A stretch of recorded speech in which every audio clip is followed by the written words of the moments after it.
Welcome to League of Lit, where we discuss books, adaptations, and anything else we wish to talk about and tie it to lit, because we can. And today we are going on an adventure. Quite an adventure, honestly. Yeah, we're going to hop on a train, and we're going to ride that train to the end of the line. Literally and figuratively.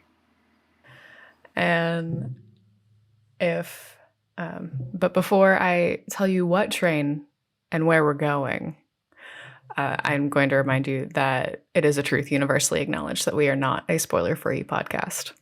So, if you have never dug into Greek mythology or have lived under a rock or have had nothing to do with the musical industry within the last 5 years, then you have missed out on the adventure that is Hadestown.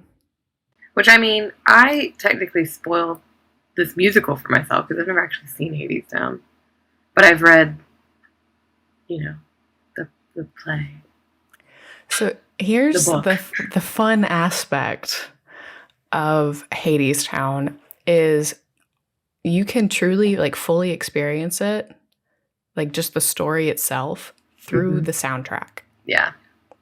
But my older brother was asking me the other day what my thoughts on it were. And I let him know. I was like, if you listen to the soundtrack, you'll have the whole story that they are telling. Like the version of this myth that they're telling, which is the myth of Orpheus and Eurydice. You'll get that entire story just by listening to the soundtrack. Mm-hmm. But it's still worth seeing it live because it enhances certain aspects that you didn't realize needed to be enhanced. Yeah. And I mean, I've seen pieces of it because I've watched them perform at the Tonys and stuff and perform on they do quite often the exact same song every time they perform out anywhere that's not actually on Broadway. But I have seen that song several times now. And I've seen a few others. There are a few different things, and we've kind of actually already talked about an adaptation of this myth before when we did Pantheon University in season 1, because the Hades episode there was also telling the story. So yeah, this is honestly not something that's new to this podcast. However, we're going to go through it piece by piece, and we're going to dive and pull things apart. Like cheesy bread. Sorry, I'm hungry. So Orpheus is the son of Apollo in Greek mythology. Mm-hmm. And Apollo gives Orpheus a lyre. A lyre? Is it how you say it? A lyre or a lyre? I always say lyre. Okay, I'm going to call it a lyre. Which then Orpheus learned how to play, which, I mean, anything about Apollo, he's pretty musically inclined, so his son being musically inclined makes sense. But it was said that nothing could resist Orpheus's beautiful melodies, neither enemies nor beasts. And then Orpheus falls in love with Eurydice, who is a beautiful woman, but she is a woman. And they got married and lived happily for a very short amount of time. Very tiny. Very sad, tiny amount of time. There's a few versions of how exactly everything sort of falls apart for the two of them. Mm-hmm. There's a version where Eurydice goes wandering into the forest with the nymphs. Aristos beguiles her. There's quite a few options. But essentially, in the end, she's leaving the forest, and she gets bitten by a snake, and she dies. Which is very sad. And then Orpheus decides to go to the underworld to try to find his wife.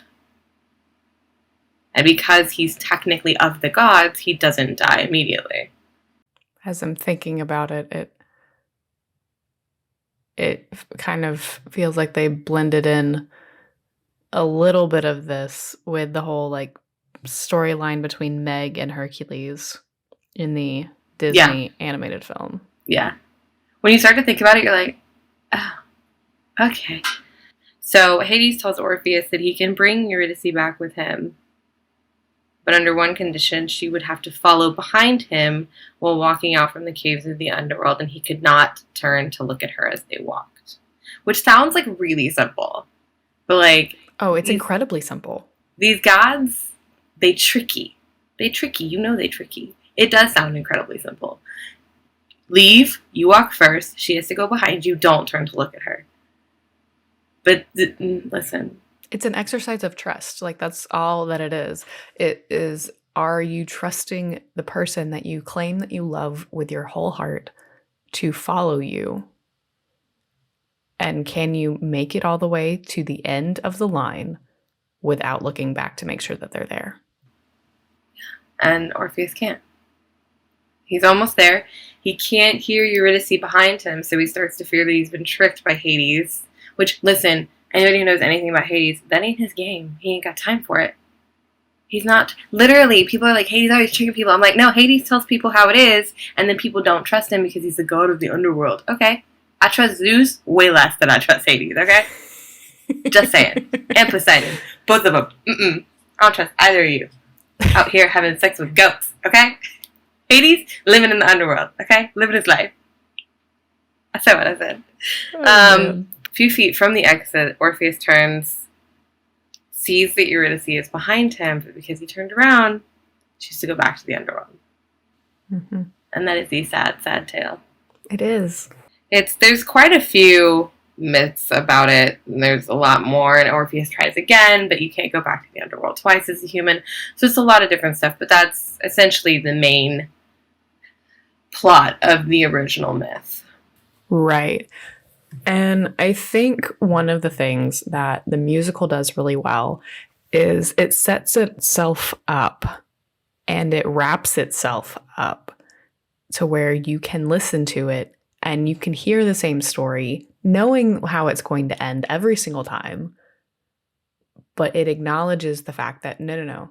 Orpheus tried multiple times when you, like, dig into the myths. Yeah. But this is the version that we're telling. Is it bad that every time I listen to it, I really hope it changes? I'm always like, what if they just, like, decided to let Orpheus take Eurydice home with him? But the thing is I think that's one of the beautiful aspects of it, is it's still told in such a way that you hope for something positive. Yeah. So I got to see one of the tour stops. It was the Greenville, South Carolina one in October of 2021. And there were people, like, I went by myself, so I had so many people around me that I had no idea who they were. But hearing some of the people, like, some of the different comments that people were making, like at intermission and even like before and after, and also the amount of tears that I heard around me. This is a sad play. It is a sad play. However, a lot of people, like, the tears that were like nearest to me, they had no idea what they got themselves into. Oh, no. People who don't know anything about Greek mythology walk into this play and they're like, a love story. I love it. And you're like, wow. You did not come here prepared. You did Google anything? You Googled nothing. Okay. Some people don't Google things before they go places. It's weird. It's like, right. And it's like, so I had also, like, I went, because of getting there when I did, I went ahead and I stood in line and I got the souvenir that I knew I was going to want, which was, a poster. And I think I found something else that I also, it's like, oh, I could go for that too. But I wanted a poster to commemorate my experience. Feel that. And somebody made a comment of like, why would you go ahead and buy merch before you've ever seen a show? And I wanted to be like, sir, because some of us actually are familiar with this musical and we already know that we love it. This is just our chance to see it. I literally have 3 Broadway posters on my wall from the 3 Broadway shows that I've seen. And I bought them all before I'd even seen, well, I mean, I will say Wicked. Everybody knows Wicked. But like, I bought my Hedwig and the Angry Inch poster before I saw it, and I had never seen that musical before. I just heard the music. So, like, listen, don't be hateful. Mm-hmm. Some people do their research before they go to a show because they know they're going to cry, but they want to know what they're going to cry about. So, a little bit about the background of, like, the process of the play, of the musical getting to where it is. So it was written and composed and lyricized by Anais Mitchell. And she started working on this like in the early 2000s. Like the first rendition of it was done in 2006. So long ago. It is. I think we were both probably like in early stages of musical madness. Yeah, I would have already started doing shows. And then there was another, there was a whole concept album that was released in 2010. So another step in the journey. But then it was first performed as it is right now in 2016. Crazy. Yeah. And I will say this is a musical that's written by a woman. Mm-hmm. The original stage production was directed by a woman. I obviously don't know who's directing it currently, but the original stage production was directed by a woman. So this is a play by women, for everyone, but still. So it's cool because I feel like it'd be hard really to get a male perspective in this world. They were nominated 14 times at the 73rd Tony Awards, which would have been the 2019 Tony Awards. They won 8 of them, which includes Best Musical and Best Original Score. The cast of this musical, obviously you have Orpheus and Eurydice, because, those are our 2 main players, because it's their story that's being told, like, when at, like, first glance. But also, obviously, you would also have Hades, considering Orpheus has to go to the underworld and confront Hades about getting Eurydice back. But this also is telling the story of Persephone and Hades and where they're at in their relationship, and kind of how they haven't necessarily seen eye to eye. I mean, it's hard to see eye to eye when you live together half of the year. This is very true. But like it's a line in one of the songs where like Orpheus identifies the fact that the gods have forgotten the sound of their love, or the song of their love. And it, like, what we see at the beginning of the musical is Persephone and Hades like truly hating each other. Yeah, they've definitely like got that sort of yeah, I mean, you've seen it in movies before, we've been married too long, we both have slightly different lives, and we both like to drink. It's kind of it is. That's kind of the vibe of this musical with the 2 of them. It's like, we've been married way too long, which, I mean, if you think about it, in reality, if we really dive into the myths, Hades and Persephone have been married for thousands of years. Mm-hmm. So they've been married far too long. They don't see eye to eye on everything. Hades and Persephone don't live together 6 months out of the year. And they both like to drink. That's literally what I got out of the 2 of them in this musical. You are not wrong at all. No. And who better to bring them together than the beautiful Orpheus? This is true. His guitar. Well, and there's also just a lot of things that, and I think it's very telling of how mythology works, as well as just how people perceive certain stories and certain aspects. There are certain aspects of this story and the like music choices and lyric choices that some people like took. Like, there were several interviews where they asked Anais if there were like poignant things about the political climate that existed when it premiered on Broadway in 2016. But she wrote this long before she would have written any of it happened. Mm. It would probably have been at least 11, 12 years, considering it was first performed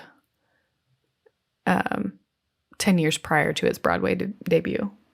Yeah.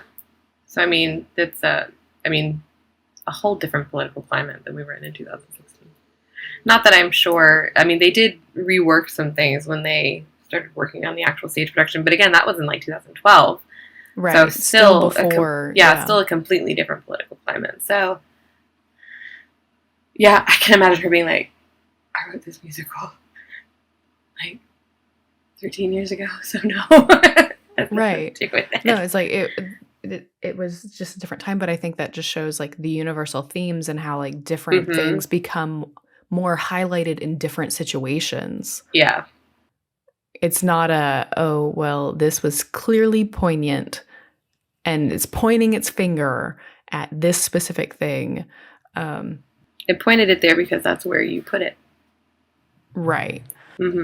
Because, I mean, like, there are different productions that, like, people can pull in whatever they want. Like, I saw my alma mater's rendition of Bloody Bloody Andrew Jackson once, and my professor, like, my former professor who was directing the show, like, poked fun at so many different political candidates because it was, when they performed it, it happened to be an election year. Yeah. Like, but the musical existed long before those two had announced their candidacy for president. Like, it doesn't matter. There are universal themes in literature, which is one of the reasons why I appreciate it. You can take like the advice that's given with a grain of salt, and you can find ways to apply it. And I don't know. I think it's fun. I think it's cool. It is very cool. I agree. Because it's not like it's oh, well, there's only one way to take it, which is the way a lot of classes tend to be like, no. This is what the author meant. The author may not have meant that, but because of also, your perspective, you see it this way. Unless you're out here sitting there being like, speaking to the author, what did you mean by this? Which most people are not. Even very rich people are not just out here being like, yeah. But even like all of the videos that I've ever watched of like John Green, for example, he's never been like, oh, I fully intended for this to be this way. No, because even authors have multiple stories going on in their heads. Exactly. No author looks at their work and is like 100% done. Like, because it's not. You have to think, the story ends for them at some point. I mean, look at like Jane Austen. What happens after Pride and Prejudice? That's why you have books that are not written by her that are about speculate on that. Yeah. What happens after Emma? You know, there's so many different ways that you can take a story, and no story has its end. And if you want to go off the John Green thing, I mean, The Fault in Our Stars. Even that book doesn't have a concrete end. I mean, obviously it ends for one person. He dies. But, like, it's different. But even then, there are other stories that you can go off of in that book. There are ways that you can sort of crisscross all these different lives together and continue that story if you wanted to. That's why there are sequels and, you know, third books and fifth books, and, you know, sometimes we don't need them, Stephanie, but we got them, and I said what I said. We got them, and that's what matters. That story should have a concrete end. Said what I said. Alrighty, pulling it back to Hadestown now that we went down our little rabbit hole, which was 100% my fault, I fully admit. I love a rabbit hole. It's our podcast. We do what we want. It is. And, you know, this is the fun of our podcast. But I think we'll go just through it song by song, which, in all honesty, is a lot of songs. There are a lot of songs in this musical. But it's because each song is telling a specific aspect. And this musical is very much, not every musical does this, but this musical is very much, the entirety is told through song. Yes. It's very Into the Woods, where, like, we're never going to stop singing. That's not our job. Even if I'm standing here talking, I'm still part of this musical number. Right. So. Right. So the musical opens with the song Road to Hell, which is literally Hermes setting the stage. Yes. And he's just literally, in all honesty, in this song, you get the entire story you are about to hear. Yes, you do. He spoils the show before you even get anything, but it's not spoiled in a way to where you don't want to know what actually happened. Yeah. Like, there's a part of you that wants to be like, it's not like that. You're pulling my leg on that one. It can't be that way. But I want to see. But there are lyrics where like it's an old song, it's a sad song, it's like a song as old as time. Like there's so many things that's identifying the fact that like this has been around for a very long time, and it's a tragedy, but we're gonna sing it anyways. Literally, it tells you at the beginning you're gonna cry. 100%. And also in Road to Hell, you get like introduced to all of our like quote key players, but even like you essentially, it's like curtain call, but at the beginning of the show. Yes. Because you're literally getting a chance to see everybody and everyone is being highlighted. And I think that's one of the things I really appreciate about this production, because there are different moments for every single person who is on stage.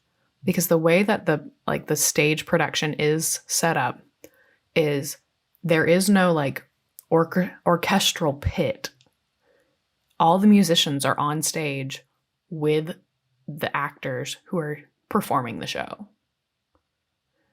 And it's a different experience, and I love it.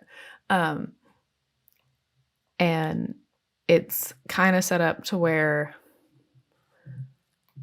it looks like everything's happening like, oh, we're going to tell you the story like while you're in this coffee shop. Yeah. Because it has like a coffee shop feel, like the opening set does.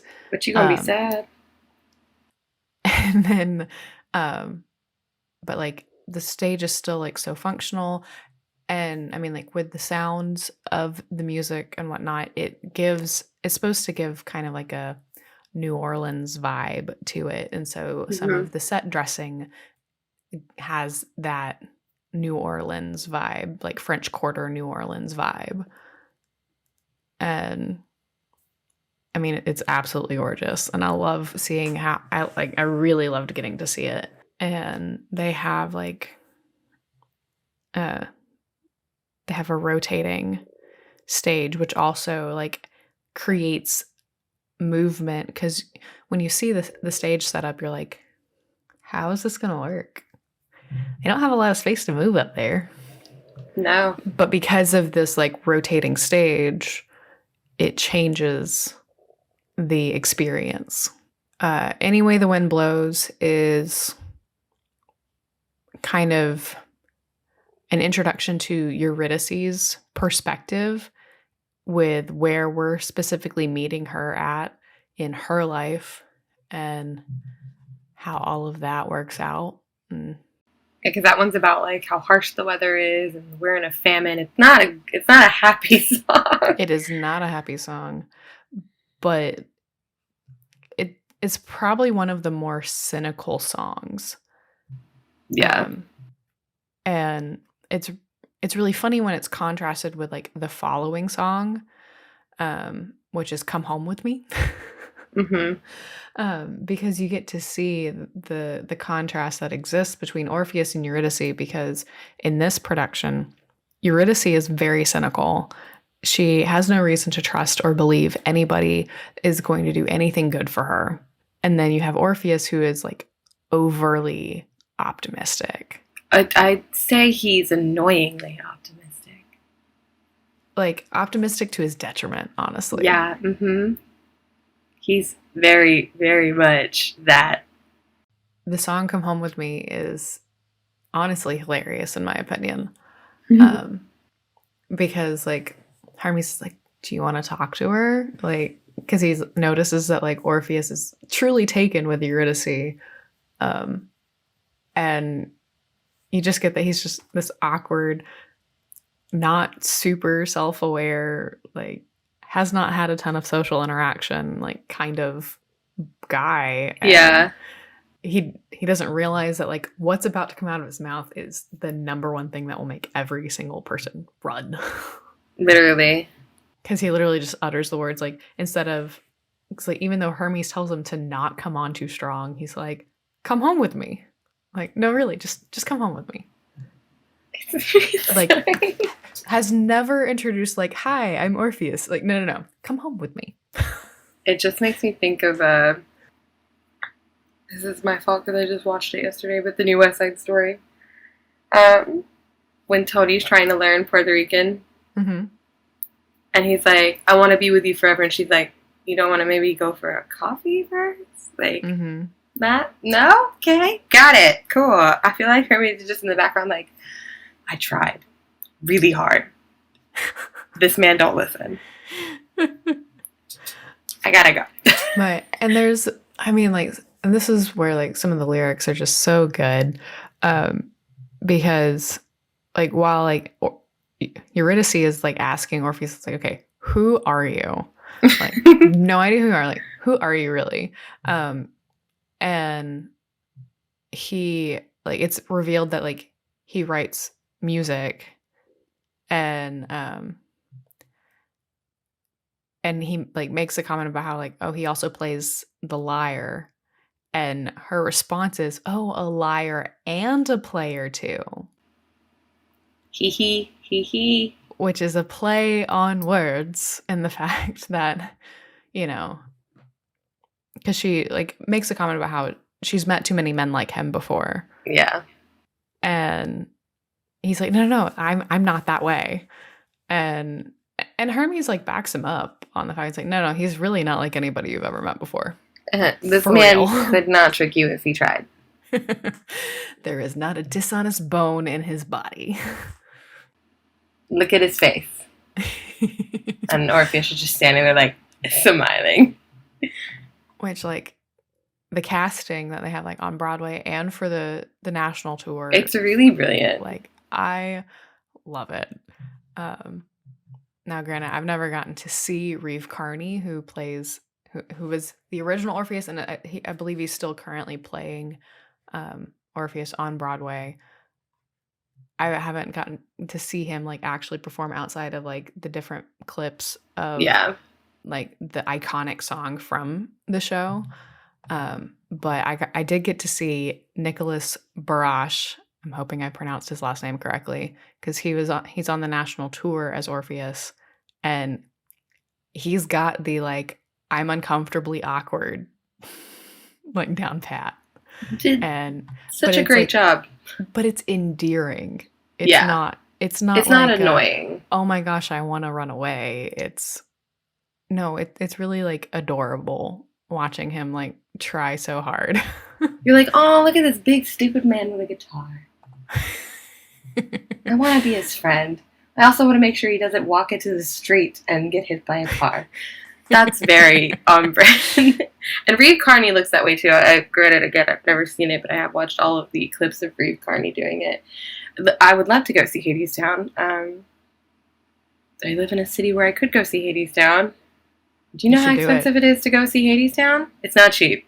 Oh, I'm sure, but you should still do it. It's like $400 a person for like the cheapest ticket. I'd still do it. Where you got $400 at, girl? I don't know, but I said send somebody my way. Moving overtime. Moving on. And then I mean, like, it goes through where it's like, okay, the next song is Wedding Song, and it's literally going back and forth between Orpheus and Eurydice of like, okay, let's look at this logistically. Let's be smart. And so you get to see a little bit even more of the contrast between the pessimism and the optimism that exist. And just that, like, it's identifying that, like, you know, things are not good right now. Like, where we are at in this story, nothing is like it's supposed to be. No, we live in poverty. We're very sad. Well, except for Orpheus, who was always happy. Eurydice and Orpheus are very much that yin and yang of Orpheus is too much. He's too happy. I've got my guitar, I've got my life, and now I've got my girl. And Eurydice is like, what? What about food? Money? I have you, but like, you just pat, you just play the guitar. Well, and it is asking that question of, is this enough? Yeah. Because I think that's something where you have people in the world who think, no, it's important to have money, it's important to have shelter, it's important to have food, like it's important to have all these different things. And I'm not saying that they're not important. But then you have the opposite of that, where it's like, no, if all I have in this world are these specific things, like this is what, like, literally the music and the fact that he is breathing, and now he has somebody else who he has found that he wants to share his life with, that's all Orpheus wants. Everything else is like, if we get it, cool. But that's not the way that Eurydice sees it. She's like, no. We need shelter. We need food. Like, we need more than just you playing music all the time. Yeah. But at this point in time, she hasn't like fully seen the true power, if you will, that he possesses when he sings. And that's when we get to go into Epic 1, which is the first part of this song that Orpheus is working on. And he is working on it throughout the entire production. Because he identifies in the earlier songs that once he finishes the song, spring will come again. And everything will be as it's supposed to be. Mm-hmm. And so then we get to move into Living It Up on Top, which is when we get to truly be introduced in the story aspect to Persephone. Yeah. Because, I mean, yes, technically we got introduced. We know she's a part of the story because Road to Hell introduced everybody to us. But as far as like her being an active part of the story, Living It Up on Top is when she makes her grand entrance. And you get, in a way, her cynical perspective on certain things. And how it's like, no. Right now we just need to live it. We just need to live it up. Like, we're not going to worry about all of the uncomfortable aspects of the fact that, you know, spring and summer aren't lasting like they're supposed to right now. And then we go into All I've Ever Known, which is like Eurydice's perspective. And she's just kind of, I get the sense that she's really just like processing through. Yeah, it feels there's like I have to process all of this, but she's also kind of seeing Orpheus for who he is at that moment. So that's kind of the thing that I get out of All I've Ever Known. Mm-hmm. Then we get to go way down to Hadestown, which is when Hades, you know, shows up to take Persephone home. Oh, she's real happy about that, let me tell you. Like the way that Amber Gray, who originated the role of Persephone, I think she just recently left the show. Yes. Yeah, at the time of recording this, she had just recently left the show. But like just the way that her voice wraps around some of this, like, you're early. Like, you can hear the annoyance in her voice. But then you have Patrick Page, who is, and this is all just in the original broadcast recording. That's probably most of like where we're gonna sit, if we're being honest here. The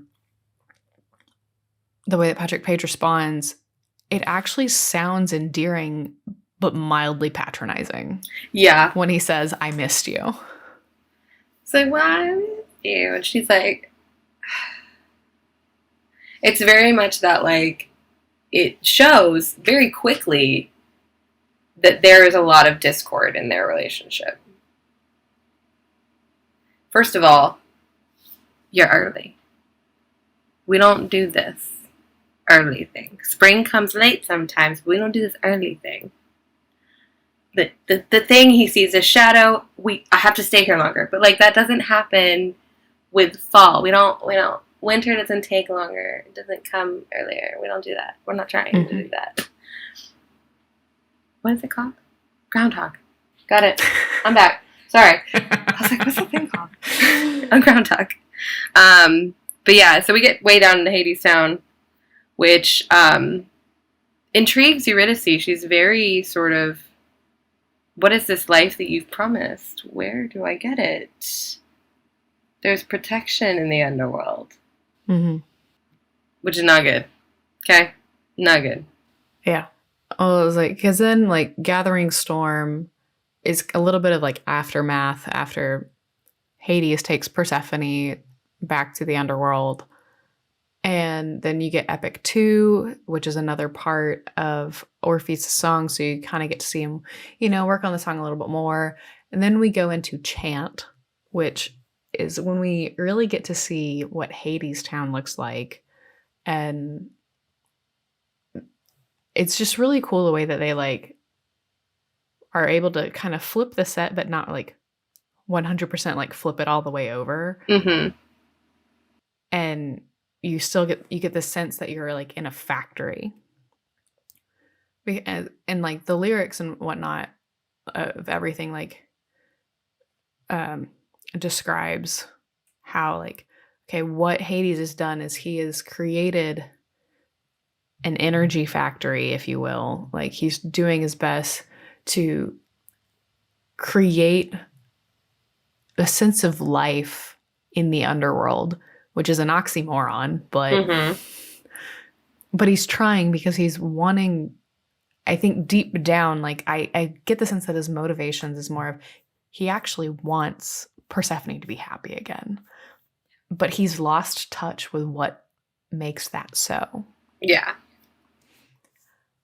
And so Hades and Persephone have their own issues, which results in the next song, Hey Little Songbird, because Hades decides, well, if my wife isn't going to give me what I want, then I'm going to go find someone who will be happy with what I'm asking for. Yeah. Because, that's totally how that works. Listen, if Zeus can do it, Hades can do it. No, I'm kidding. It's gross. But Hades can't do it the way that Zeus does it, if that makes sense. And Hades genuinely would never. But, I mean, he doesn't really want to, but he is frustrated, so he's doing it. Yeah. So he essentially decides, this girl thinks that the underworld's great. She should come with me. And the Fates appear and they urge Eurydice to join him, which is when we get when the chips are down. And Eurydice is like, well, I'm cold. I'm hungry. I might as well. Well, and the thing is, like, what the Fates and Hades both appeal to is Eurydice's desire to survive. Mm-hmm. Which is all she really, like, that's all she's motivated by is survival. Yeah, well. Because it's not something that, like, oh, well, you can't really do that if you're chasing this guy who can't really provide for you. Which, has its own stereotypical storylines. Yeah. Because how many stories are there that say, oh, artists can't make a living? Man. And that's why you should leave them. So offensive. Like, and I think it's funny that, like, that is a storyline that's used so many times, but it's like, clearly this is something that hits every single form of art. Yeah. Otherwise, it wouldn't be as universal of a theme as it is. Mm-hmm. But one of the things that like I think the fates do really well, because they just like pop in and out and, you know, kind of help move. They're a little plot device. Yeah. But they like point out, because it's like, yeah, it's very easy for the audience to judge Eurydice for the choice that she is making to go with Hades, because he has offered her a ticket to get on the train to go to Hadestown. And the fates are pointing out, it's like, you would do this too if you were in her situation. Like, if you saw things from her perspective, and had the same experiences that she had, you would make the same choices. Well, yeah, and I think that's part of the fates' job in general.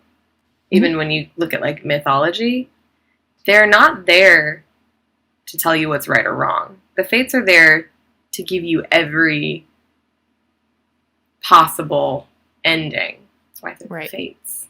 Their job is to see all and know all and say, it could go like this. Mm-hmm. It could also go like this. You just have to look at the situation. Yeah, no, the fates truly are challenging you to look at it from all angles. Because as the audience, we have that perspective. Yeah. So Eurydice decides to go with Hades. To Hadestown, we'll go with Hades. She goes to Hadestown. Mm-hmm. And she sings her goodbyes to Orpheus, which is Gone, I'm Gone. And then Orpheus discovers that Eurydice has disappeared. Listen, she died. I don't know how to tell you people, you don't get to the underworld without dying. It's just fact, okay? Yeah, it doesn't really work that way. You can't go living. And so he decides that he's going to rescue her from Hadestown. He sets off on his journey, thanks to Hermes' instructions, without using the train, because you can't get on the train when you're alive, which is when we get Wait For Me, which is quite possibly the most iconic song from this musical, just because it's the one that gets performed the most. If you watch their performance at the 73rd Tony Awards, it's a song that they perform. They've performed it on Good Morning America. Wait For Me gets played a lot, which is a great song. It is, and I think it's the most impactful part, and it's honestly, it's the last song that you see before we hit the intermission point. Yeah. But there is so much that's like rich as far as mythology goes within these specific lyrics. Yeah. Because it's truly describing different aspects of it. Like, you have the river Styx is high and wide, hound dogs howling round the gate. Those dogs will lay down and play dead if you've got the bones, if you got the bread.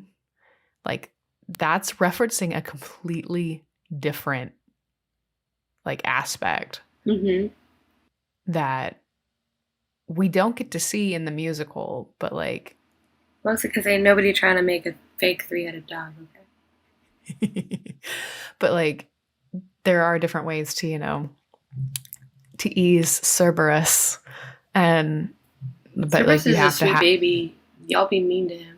You have all these different aspects of it. It's truly just like, it creates a different level of imagery with the lyrics that doesn't necessarily mean like, oh, well, we're seeing this also happen. Like, you're essentially being told this is everything that Orpheus is experiencing on his journey.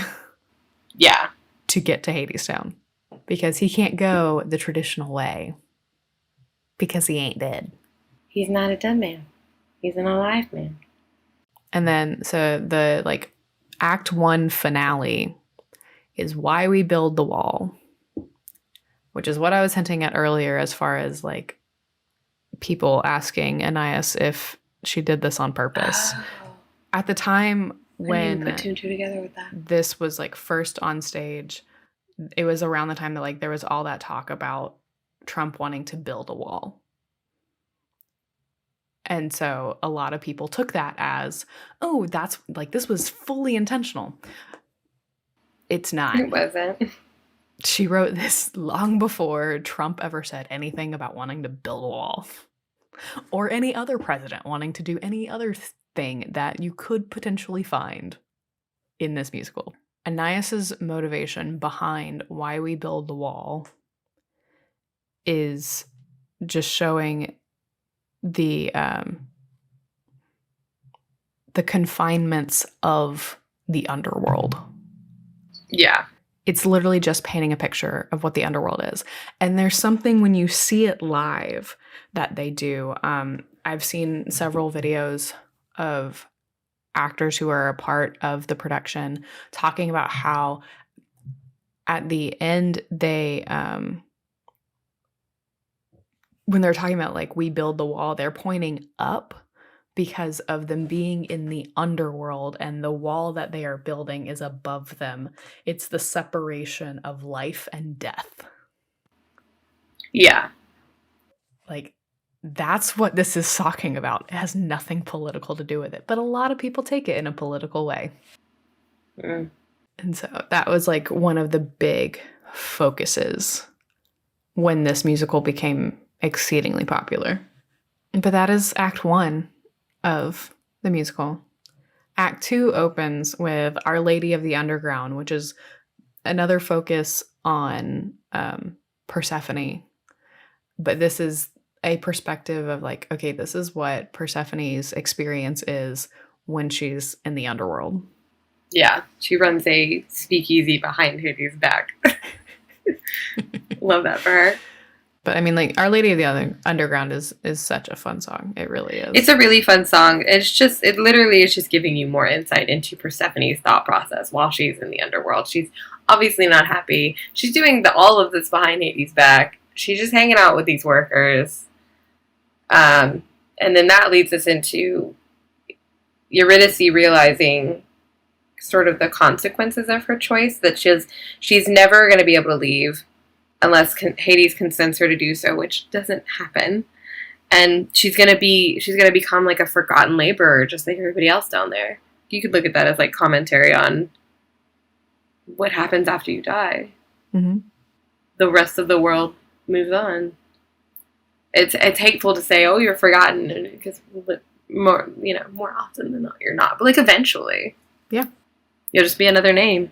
Which is when we get the Way Down Hadestown reprise. And then she sings her regrets as she slowly starts to forget the life that she had before with Orpheus, which is the song Flowers. Mm-hmm. Which is so sad. But she did make this choice. That's the interesting part, is like,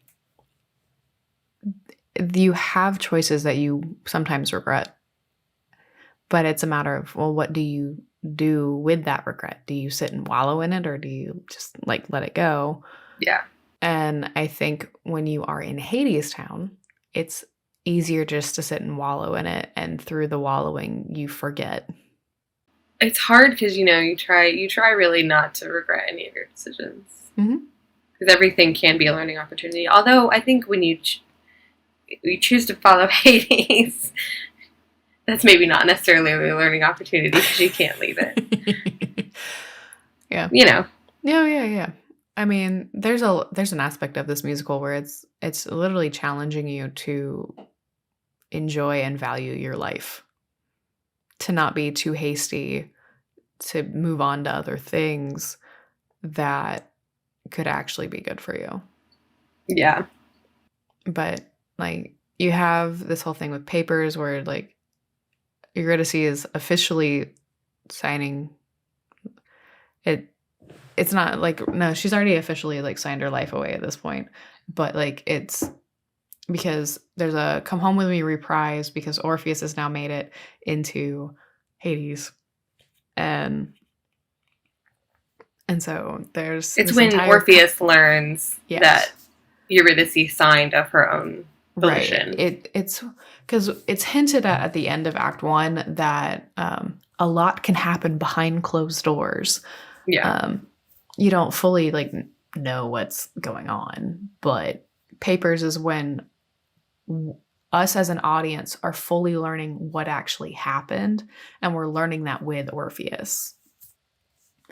Yeah. And then we get to go through this little, what do I do now with this information with Orpheus, with nothing changes, if it's true, and how long.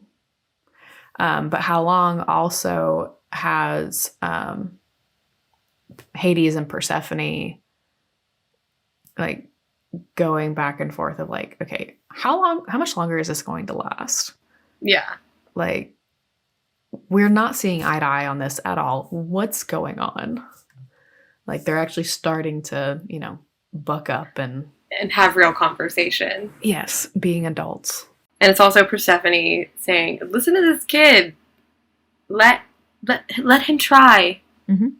Which Hades decides to, bitterly, decides that he will give Orpheus a chance to sing his completed song, and he threatens to kill him afterwards, which is when we get Chant reprise. Mm-hmm. And then we get Epic 3, which is telling the whole story that really the remaining part of the story that we haven't gotten to hear yet in the other aspects, but it's the completion of Orpheus' song that he's been working on this entire show. Right. Finally. Good job, my dude. And then, I mean, you still have, in the next, like, couple songs, you still have, like, Hades being like, should I let you go? You made me feel things I didn't really know that I wanted to feel. Maybe I didn't want to feel them. Should I let you go because of this? Hades also is starting to realize it's like, oh no, like, Orpheus has introduced certain ideas.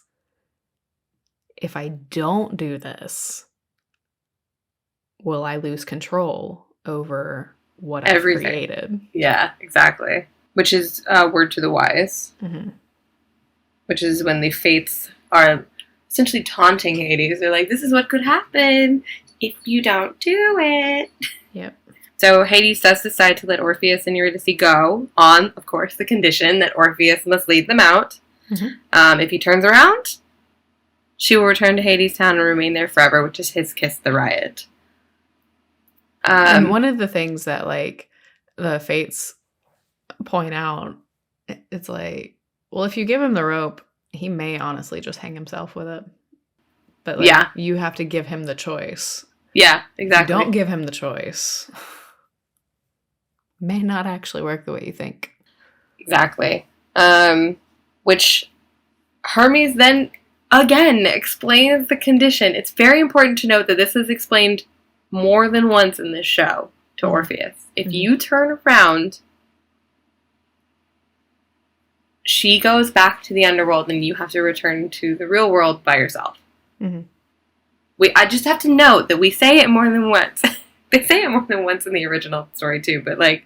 Well, but it's laying the importance of this specific aspect.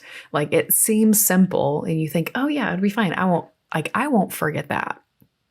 And you have the whole, like, you have the Wait for Me reprise, which now we have Eurydice being a part of that journey because it's their journey back out of Hades.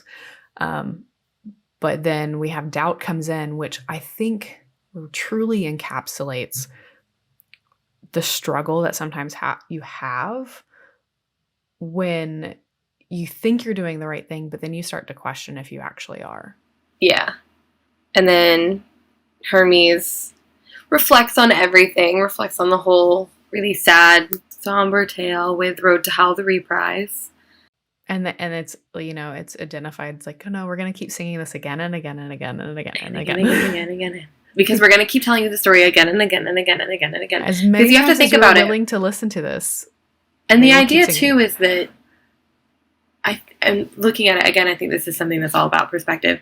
The story of Orpheus and Eurydice is not a one-time story. It may not be Orpheus and Eurydice every time, but if you look at Greek mythology, you have to wonder how often that happened.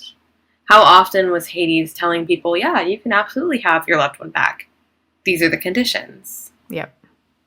And then, again, doubt. Mm-hmm.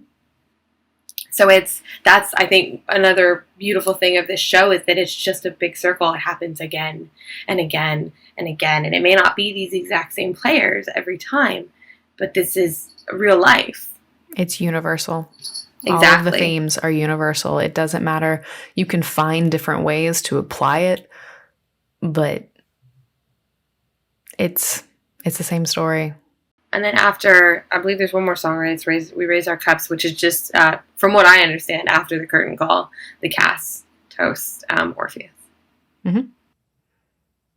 And they also, when I saw it live, they also toast the audience. And so it's... Hey, we came on this journey. I deserve a toast. I mean, but like it also is just, you know, in a way, We Raise Our Cups is also just kind of like, it's an opportunity to reflect. Maybe you experienced a love like Orpheus and Eurydice. And, you know, it's like we're raising our glass like to you as well. Like we wish you well. We want you to be, you know, in a better spot. And so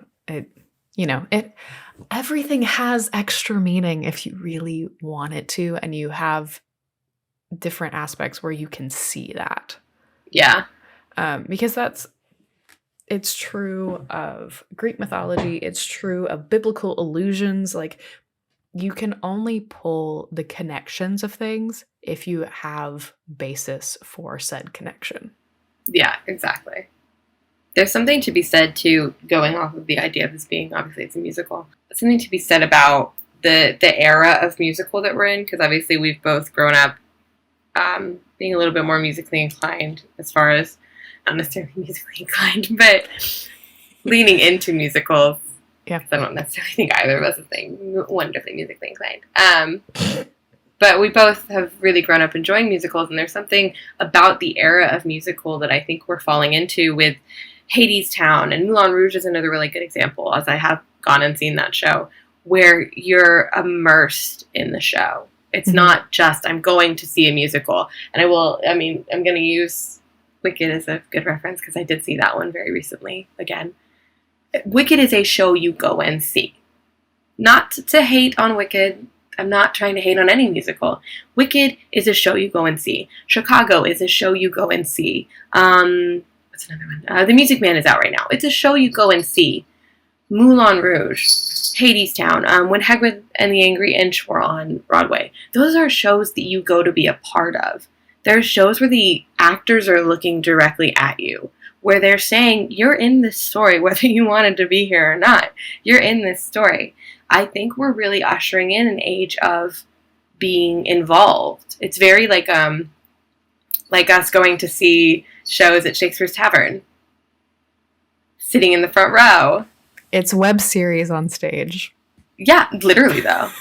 But like, if you think about, because we were in college when the web series, like literary web series explosion happened, and all of that was transmedia, and it was trying to create a fully submersive experience. Mm-hmm.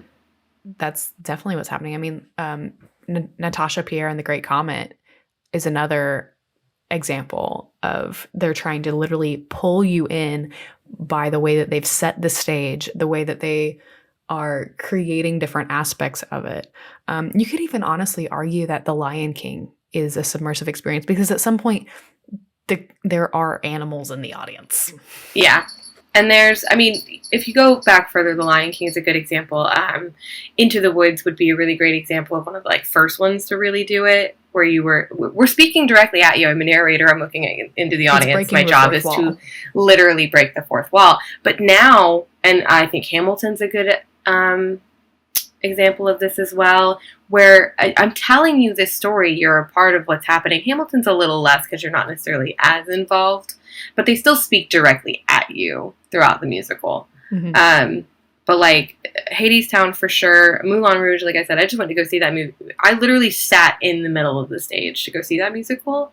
There were people who were like, I could touch them if I wanted to, but I'm not allowed. I could touch them if I wanted to. I wanted to, but I'm not allowed. And they're looking directly at you. I had the guy who, Danny Bernstein was playing Harold Ziegler, looked directly at me and was like, have you seen Satine? I'm looking for her.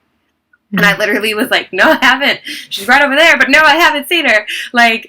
That's, I think, the era of musical that we're being ushered into right now. New musicals are going to be coming out where it's not, and I think that takes away some of the elitism of musicals. Mm-hmm.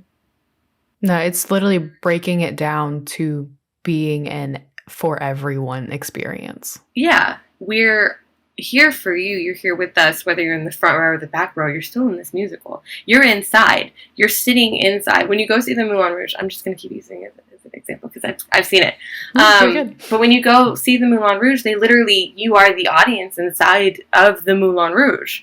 You are there to see these women and these people perform, and you're just becoming a part of this story. I think Hadestown is the same way. You're traveling into the underworld with Orpheus to try to retrieve his love.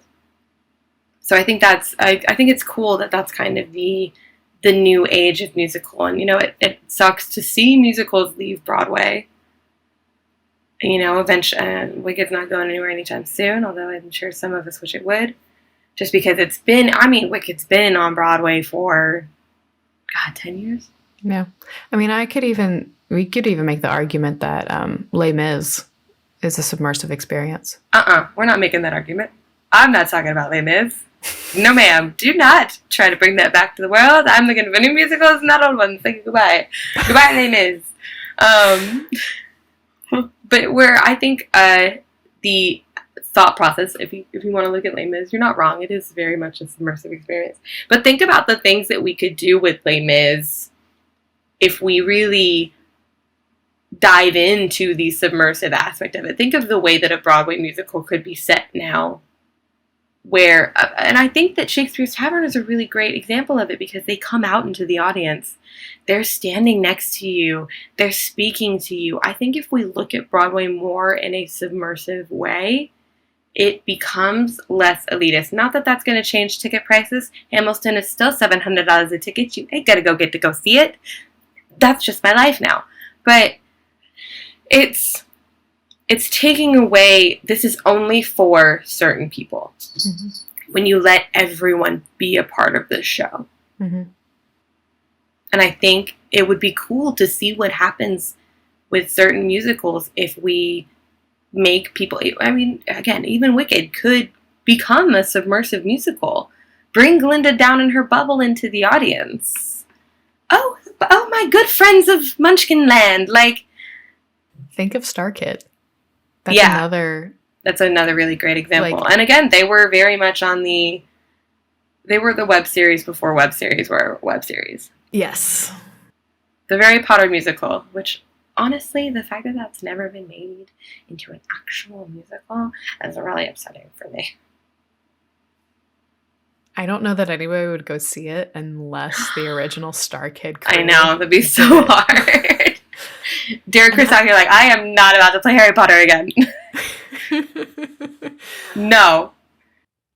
Or, since we do know that Daniel Radcliffe can do musicals because he has done them. That'd be really funny. It would be hilarious. That would be so funny if he just popped out with Harry Potter again. But he's singing in that I gotta get back to Hogwarts. But even then, because there's still things that that entire crew is still doing, because you have the Tin Can Bros, you have Shipwreck Comedy. There are things that have come from that area, and they're still making cool stuff, and it's still submersive content. Yeah, it's just they're literally doing it on the internet now. But I think that's the cool thing, and we've gone on such a tangent. But I really do think that we're ushering in an era of really submersive Broadway, and it's exciting because I'm kind of tired of. Nobody wanted The Music Man to come back to Broadway. I'm so sorry, Hugh Jackman. Nobody wanted The Music Man to come back to Broadway. Just saying. I think if there are musicals that people want revived, I think the challenge that they're faced with is how do you adapt it to sit in this modern time? Yeah. How do you make musicals? Imagine if they tried to revive something like Oklahoma.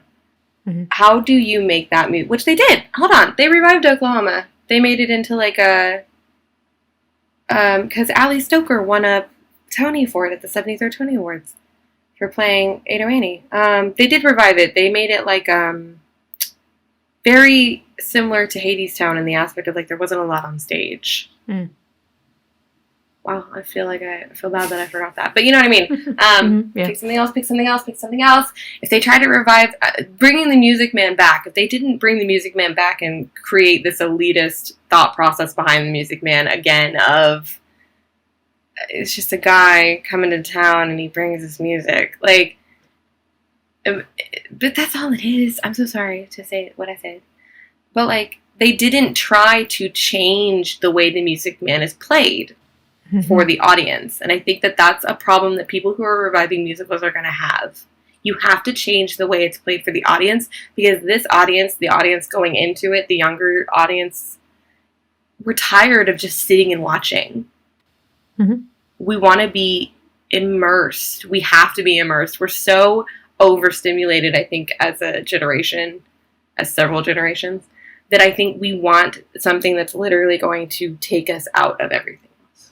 Well, and if you think about, as you've mentioned before, the Shakespeare Tavern, like, when you go to the Shakespeare Tavern, there's even a hint of modernism that exists, even though they're still in period clothing and still speaking the traditional Shakespearean text. It doesn't have to be set in a modern era to give a modern feel.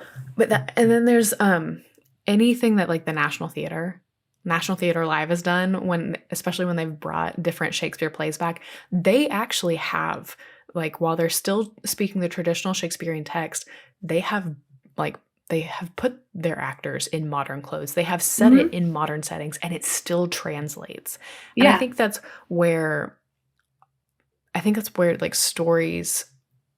the stories that are going to last and stand the test of time, they're the ones that have the universal themes.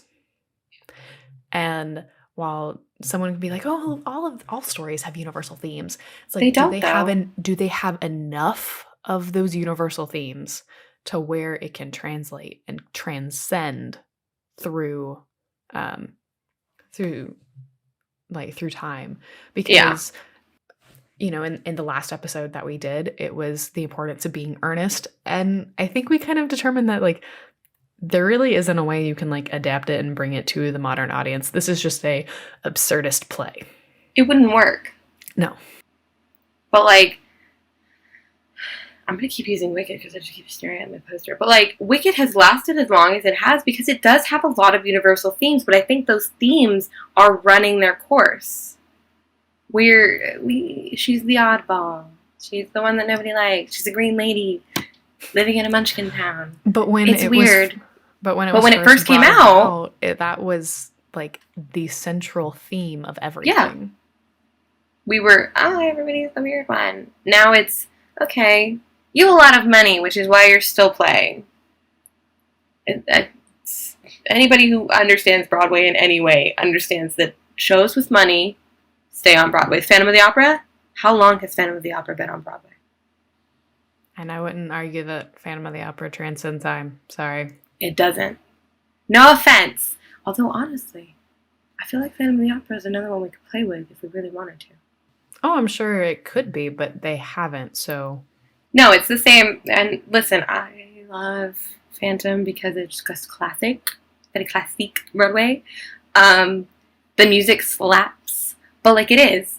You're tired of seeing the same thing over and over again. He comes out and he almost kills everybody. Like, that's the story. It's, again, Wicked. I'm tired of seeing Glinda come out in a bubble and talk to the Munchkin people.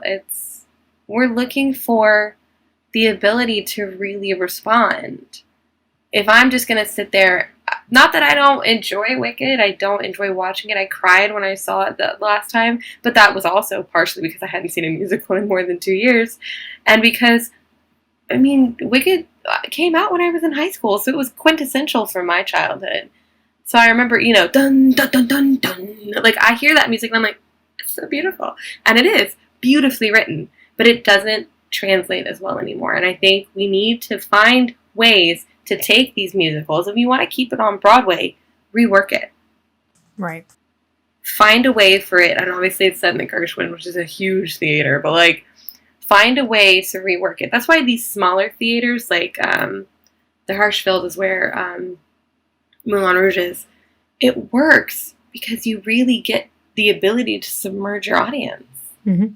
These bigger theaters, I'm like, why are you just going to keep playing Wicked and Phantom of the Opera? Because we're tired of it. We have really gone on a tangent. Let's move on and finish this episode. You're going to have to cut a good chunk of that out. I'm so sorry. It's all good. Well, kind of pulling it back to Hadestown a little bit. Do you have any other thoughts specifically on Hadestown? We've definitely covered the gambit of honestly kind of what makes our podcast even tick and why we do what we do. Yeah. I mean, with Hadestown, it's just... I think Hadestown is about taking chances. Even if they might not work out in the end. Mm-hmm. Orpheus took a chance on Eurydice, and that didn't work out. And then he took a chance going to the underworld, and that didn't work out. But I imagine, again, the story doesn't have to end there. I imagine his life goes on. Mm-hmm. Well, and I think the other thing is, yes, he took the chance, but he didn't let the fact that the last time he took a chance and it failed to stop him from taking another chance. Exactly. Well, thank you, Anais Mitchell, for writing this beautiful, beautiful masterpiece of musical. And thank you to both, the Broadway crew that have brought it and have, made it kind of this phenomenon, if you will, that it is. But also, the national tour crew, because they also, even though, yes, it's not necessarily the same voices that you're hearing on the Broadway cast recording, you still get their own little bit of flavor, but it still doesn't feel like you're getting a different story. Yeah. Which sometimes can happen when you see different people play different characters than who you are accustomed to hearing when you listen to Broadway recordings. I agree. And of course, as always, big thanks to Zach Kakara for keeping us beautiful so we can continue this lovely, lovely, nonsensical thing that we do. And thanks to all of you for tuning in to League of Lit. Make sure you follow us at League of Lit Podcast on Instagram. If you have any suggestions for an episode, feel free to leave a comment on leagueoflit.tumblr.com.